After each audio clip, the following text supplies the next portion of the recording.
तो बढ़ेंगे आगे और इसी के साथ अब बात करेंगे लखनऊ से बड़ी खबर की। यूपी कांग्रेस में टिकट के दावेदारों की रेस शुरू हो गई है।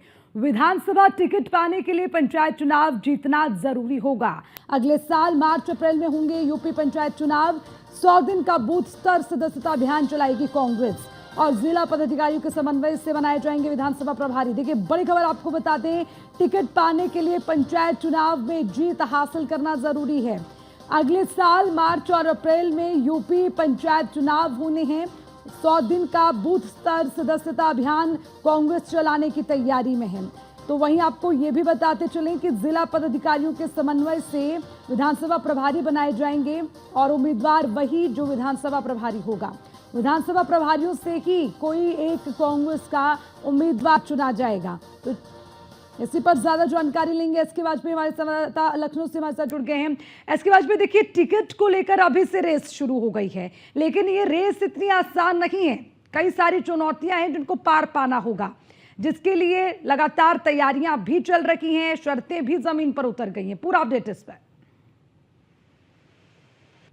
बिल्कुल, अगर हम देखें तो कांग्रेस उत्तर प्रदेश में अपनी जमीन तलाश रही है और कोशिश कर रही है कि उत्तर प्रदेश में संगठन को मजबूत किया जाए। कि उसको लेकर 170 से ज्यादा बीजेपी ने जिला और महानगर अध्यक्षों की माफ कीजिएगा कांग्रेस ने जिला और महानगर अध्यक्षों की घोषणा की थी और इसमें बड़े पैमाने पर ओबीसी और एससी वर्ग के लोगों को जोड़ने की कोशिश भी कांग्रेस ने की है। हालांकि अब कांग्रेस कोशिश कर रही है कि उत्तर प्रदेश में भारतीय जनता पार्टी के ऑप्शन में अपने संगठन को मजबूत किया जाए, क्योंकि जिस तरीके से बीजेपी ने अपने सभी बूथ स्तर तक के नेटवर्क को पूरी तरीके से खड़ा कर लिया है, चाहे वो सोशल मीडिया वॉलंटियर्स हों, एससी एसटी ओबीसी मोर्चे हों या अलग अलग बीजेपी के प्रकल्प और प्रकोष्ठ हों, उन सभी के बीजेपी ने संगठन तैयार कर लिए हैं। और ऐसे में बीजेपी से लड़ाई के लिए कांग्रेस भी कोशिश कर रही है कि उत्तर प्रदेश में अपनी खोई हुई जमीन तलाशी जाए, अपने संगठन को मजबूत किया जाए, बेहतर विकल्प अपने प्रत्याशियों के रूप में चयनित किए जाएं, जिसको लेकर कांग्रेस अब पूरे प्रदेश भर में अभियान चलाने जा रही है।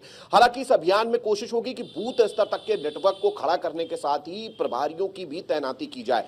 प्रभारी भी ऐसे होंगे जिनको जिला जो कार्यकारिणी है उसके साथ समन्वय किया जाएगा और उनकी तरफ से जो लोग सुझाए जाएंगे उनको ही कांग्रेस अपना प्रभारी बनाएगी। और प्रभारी बनाने के साथ ही कांग्रेस इनको 2027 के लिए अपना प्रत्याशी घोषित करेगी। हालांकि इसमें शर्त कांग्रेस ने यह रखी है कि प्रत्याशी वही लोग होंगे जो कि कांग्रेस के लिए पंचायत चुनाव में बेहतर परफॉर्म करने में मदद करेंगे। निश्चित तौर पर कांग्रेस लगातार कोशिश कर रही है कि पंचायत चुनाव जो कि जमीनी से जुड़ा हुआ चुनाव होगा उसमें बेहतर परफॉर्म किया जाए।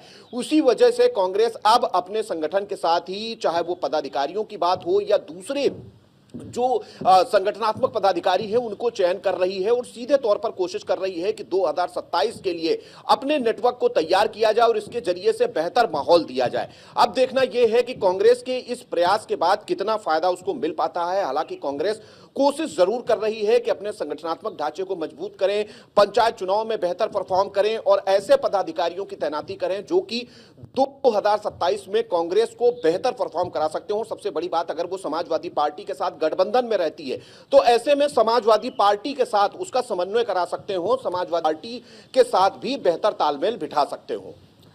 लेकिन इसके बाद में जिस तरह से हम जिक्र करें लगातार कि ये तमाम चीजें हैं जिस पर सबसे पहले उनको खरा उतरना होगा, तब जाकर वो पड़ाव आएगा जो हम टिकट और उम्मीदवार का जिक्र कर रहे हैं। तो क्या ये सभी कार्यकर्ताओं के लिए और वो जिम्मेदार लोग जिनको जिम्मेदारी सौंपी जाएगी उनके लिए एक बड़ी चुनौती है उस दावेदारी तक पहुंचना? बिल्कुल, निश्चित तौर पर यह चुनौती कांग्रेस के लिए जरूर है, क्योंकि कांग्रेस उत्तर प्रदेश में काफी जीर्ण शीर्ण अवस्था में है। कांग्रेस का संगठन काफी लंबे वक्त से दोबारा से रिनोवेट नहीं किया गया और कांग्रेस अब लगातार कहीं ना कहीं कोशिश कर रही है अपने संगठन को दोबारा से खड़ा करने की, अपनी चीजों को बेहतर करने की। ऐसे में कांग्रेस की तरफ से यह किया गया प्रयास निश्चित तौर पर कोशिश यही है कि पहले पंचायत चुनाव जो अगले साल होने हैं उसमें बेहतर परफॉर्म किया जाए, संगठन को मजबूत किया जाए और बीजेपी के ऑप्शन में कहीं ना कहीं अभियान चलाए जाए।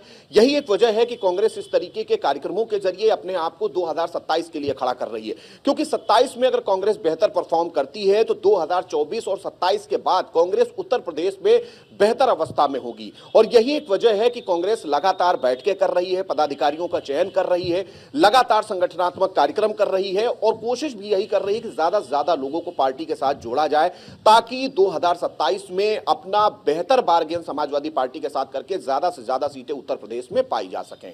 ठीक है, इसके वाजपेयी आप लगातार नजर रखिएगा। शुक्रिया इस खबर पर विस्तार से तमाम जानकारी के लिए।